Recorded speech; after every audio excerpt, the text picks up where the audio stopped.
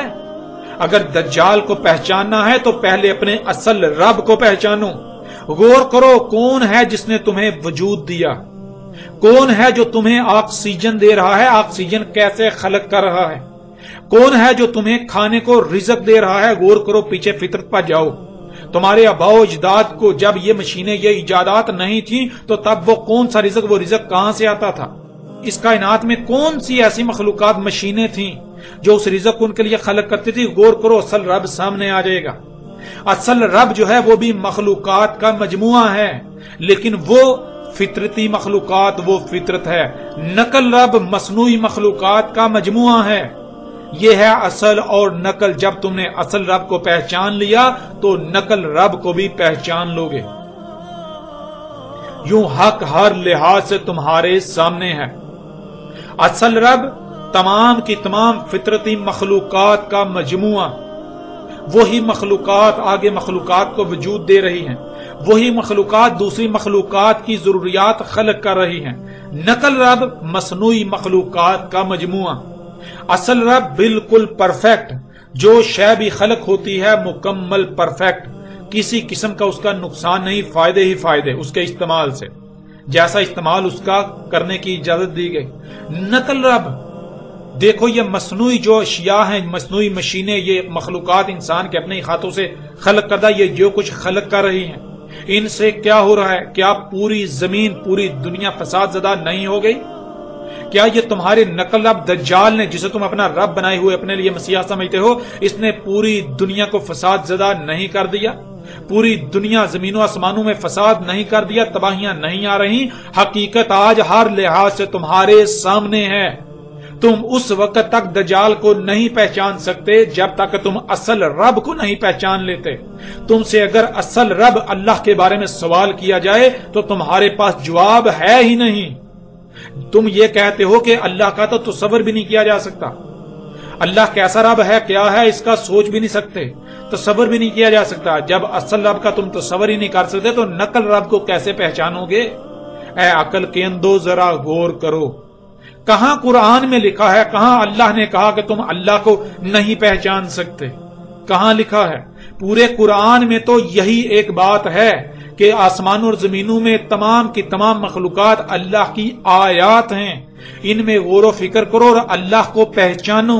تم ان میں غور و فکر کرو گے تو اللہ تک پہنچ جاؤ گے، اللہ کو پہچان جاؤ گے، اللہ کو جان جاؤ گے۔ تم جان لو گے تمہارا رب کون ہے، کیا ہے، کیسا دکھتا ہے، تم سب جان لو گے۔ لیکن تم نے اللہ کو بھی اپنے عقائد و نظریات کا ایک حصہ بنا دیا، تم نے اپنے ہی عقائد و نظریات کو اللہ کا نام دے لیا۔ جو اللہ ہے اس کا تمہیں علم ہی نہیں ہے، تم نے اپنے ہی باطل عقائد کو اللہ کا نام دے لیا۔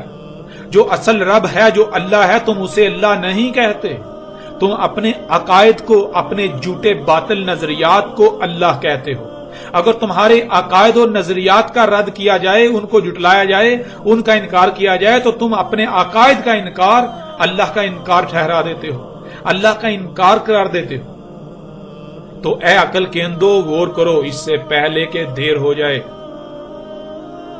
یہ آگ جس کو آج ہر لحاظ سے واضح کیا جا چکا، یہ آگ تو دجال سے پہلے نکلنا تھی، جس کے لیے دجال کا پہلے موجود ہونا شرط تھا، لازم تھا۔ تو تم لوگوں سے یہ سوال ہے کہ کدھر گیا تمہارا دجال؟ جب یہ سب کچھ ہو چکا، آگ بھی نکل چکی، دخان عذاب علیم بن چکی، دابت الارض پوری دنیا میں دندنا رہا ہے، جب یہ سب کچھ ہو چکا تو تمہارا دجال کہاں گیا؟ اس کو تو ان سب سے پہلے آنا تھا، دجال کی وجہ سے ہی تو یہ سب ہونا تھا۔ تو غور کرو، تمہارا دجال ابھی آیا ہی نہیں۔ اے عقل کے اندو غور کرو، تم بنی اسرائیل کی نسل ہو، جو بنی اسرائیل نے کیا تھا تم نے بھی وہی کرنا تھا۔ تو غور کرو، کیا تم وہی نہیں کر رہے؟ بنی اسرائیل میں غور کرو انہوں نے کیا کیا تھا، پھر اپنے گریبان میں جھانکو، تمہیں بنی اسرائیل میں اور خود میں ایک رائی برابر بھی فرق نظر نہیں آئے گا۔ حق اس قدر واضح ہو جانے کے باوجود بھی اپنی جہالت پر ڈٹے رہو گے تو جان لو دنیا و آخرت میں تمہیں ہلاکت سے کوئی نہیں بچا سکتا۔ اپنی عقلوں کا علاج کراؤ اس سے پہلے کہ وہ وقت آ جائے جب تم اپنی عقلوں پر ماتم کرنا شروع کر دو، لیکن تب بہت دیر ہو چکی ہوگی، تب سوائے ہلاکت و پچھتاوے کے کچھ نہیں رہے گا، کچھ تمہارے ہاتھ نہیں آئے گا۔ اپنے آباء و اجداد کی روش کو ترک کر دو، حق ہر لحاظ سے تمہارے سامنے آ چکا، حق کو تسلیم کر کے دنیا و آخرت میں ہلاکت سے بچ جاؤ۔ اے علماء کے نام پر، رہنماؤں کے نام پر انسانوں کی رہنمائی کے دعوے داروں، ان لوگوں کی آخرت کے بارے میں سوچو جو اندھوں کی طرح تمہارے پیچھے چل رہے ہیں۔ کیا آخرت میں ان کا بوجھ اٹھا پاؤ گے؟ آج تمہارے پاس وقت ہے اور یہ بھی جان لو یہ وقت بہت کم ہے۔